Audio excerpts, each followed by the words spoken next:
There's a creator on YouTube called Schlep. He is really big in the Roblox community. He also has a separate channel called Malibu, and he did videos and had different types of content surrounding Roblox, but some of his most popular recently were his predator catching videos. He was catching predators in the Roblox community.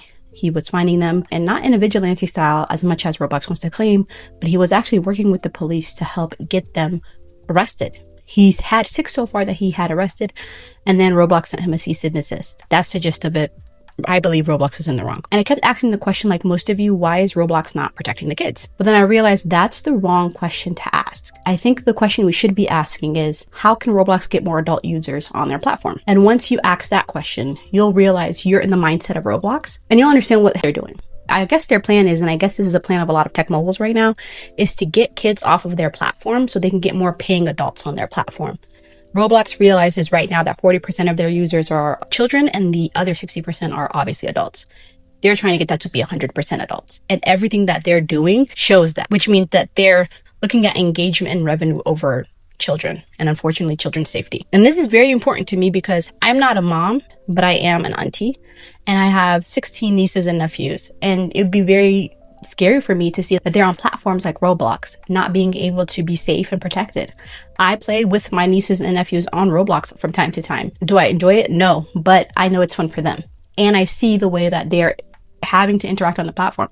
Many times when I was on the platform with them, I've had to have them report people who were talking to them inappropriately. And over time, they've come to understand and even now preemptively do that work. But Roblox should have some kind of system set up where that stuff shouldn't work. And they say they do. They say they have an AI system, but I don't think it works as well. And a big issue with this is that Roblox presents itself as a human co-experience platform, technically a metaverse. And a metaverse is a platform that is mimicking human life in the real world, in real reality, in virtual reality. There are a lot of companies that are doing this, like Meta and Decentraland, and Fortnite actually is setting up its own metaverse. To ask the question, how is Roblox going to get more adult users to their platform?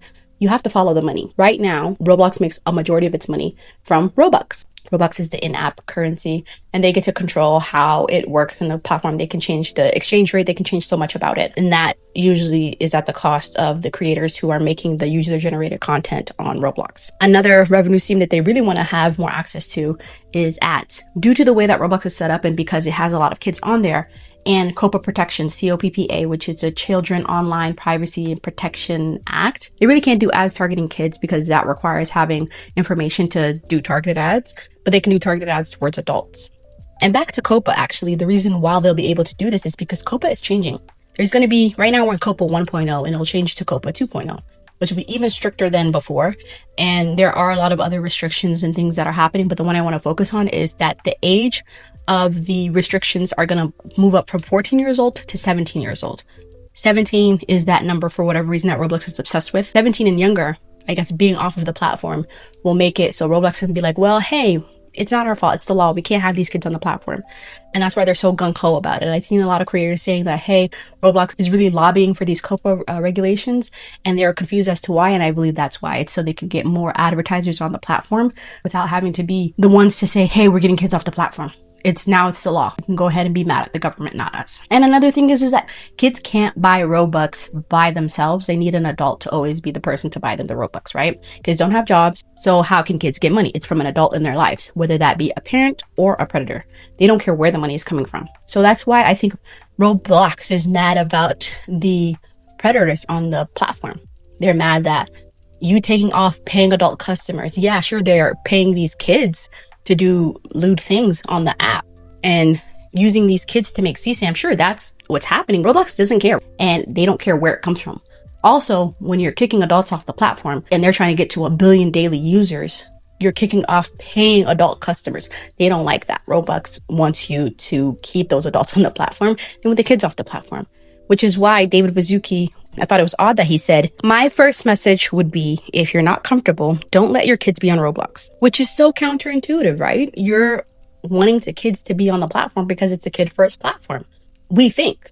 But now that more and more of this behavior is coming out from Roblox and it just looks so odd, it's made me realize, yeah, you don't want kids on the platform. Another thing that I guess in their corporate mindset, what they're trying to switch over to and what they've said multiple times is that they're following the long view.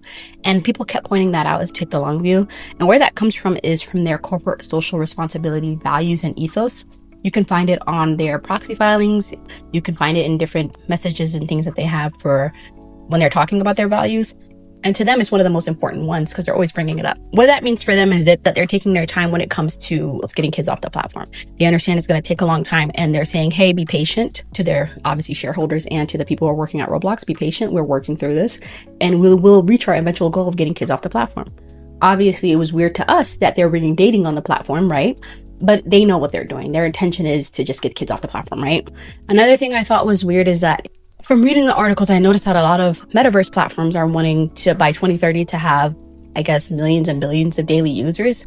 And it's very weird to me because I'm just like, where do you expect to get those daily users from? Roblox, I guess, would be the most successful because they kind of are the most successful right now in terms of a metaverse. But their intentions are to kids that are currently on the app, like 12-year-olds and up. By the time 5 years passes, they'll be 17 to 22, I believe. And that will pretty much have the user base that they're looking for to be the adults on the platform. I just think it's kind of weird. I don't know how you're going to have adults wanting to use the platforms for business. Well, like, what am I going to do? Are you expecting kids to own businesses in places like Brookhaven, or like, oh, let's go on a date at 99 nights in the forest? And then also you have to understand you're not attracting girls to the platform. So you're going to have a user base of mostly male users, which is kind of what your user base is set up as right now. Are you expecting the other part to be AI? Is that part of it? Of consumers who are looking for dating and wanting to talk to women, and those are either AI or people who are going to take advantage of them? I don't know. I think it's very weird. I don't know how you expect that to happen. And also to get rid of the stigma of it being a kid's app. How are you expecting that to happen in 5 years? I don't foresee that happening. It's very weird. I guess to wrap all this up, I want to say that none of us asked for a VR future. None of us want a VR future. That's why adoption has been slow. Sure, in 2021 and 2022, there was a bit of a boom, but I think that was an artificial boom because it hasn't sustained. Like most tech things that people say, like, this is going to be the next big thing. It always goes up and it comes back down, right? I don't know why billionaires think we want metaverses. I really don't understand.